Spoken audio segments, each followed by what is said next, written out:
Guys ಎಲ್ಲರಿಗೂ ನಮಸ್ಕಾರ. ಇವತ್ತು ನಾನು ಮಾತಾಡಬೇಕು ಅಂದ್ಕೊಂಡಿರೋ ವಿಷಯ ಬಂದು ಗ್ರ್ಯಾಂಡ್ ಪೇರೆಂಟ್ಸ್ ಬಗ್ಗೆ. ಸೊ ಗ್ರ್ಯಾಂಡ್ ಪೇರೆಂಟ್ಸ್ ಆದರೂ ಪೇರೆಂಟ್ಸ್ ಆದರೂ ನಮಗೆ ತಂದೆ ತಾಯಿ ಸಮಾನನೇ ಅಲ್ವಾ. ಈಗ ನಿಮ್ಗೆ ಏಜ್ ಆಯಿತು, ನಿಮಗೊಂದು ಕುಟುಂಬ, ಮದುವೆ ಆಯಿತು, ಮಗು ಆಯಿತು ಅಂದಿದ ತಕ್ಷಣ ನಿಮ್ಮ ತಂದೆ ತಾಯಿನ ಯಾಕೆ ಬಿಟ್ಕೊಡ್ತೀರಾ ನೀವು? ಅಲ್ಲ, ನಿಮ್ಮ ತಂದೆ ತಾಯಿ ನಿಮ್ಗೆ ಅದೇ ಥರ ಬೆಳೆಸಿದ್ರಾ?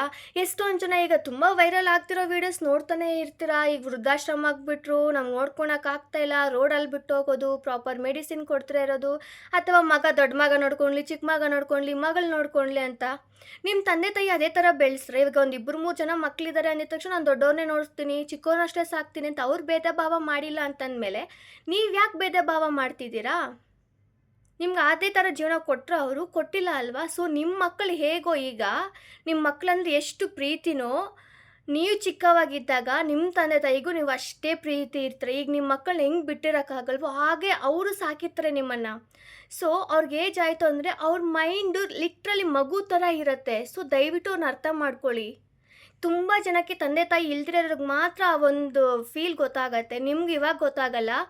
ಬಟ್ ಡೆಫಿನೆಟ್ಲಿ ಇವತ್ತು ನೀವೇನೆಲ್ಲ ನಿಮ್ಮ ತಂದೆ ತಾಯಿಗೆ ಮಾಡ್ತಿದ್ದೀರಾ ಅಲ್ವಾ, ಸೊ ನಿಮ್ಮ ಮಕ್ಕಳು ಅದೇ ನೋಡ್ಕೊಂಡು ಬರ್ತಾರೆ, ಅದೇ ರೀತಿ ನಿಮಗೂ ಕೊಡ್ತಾರೆ.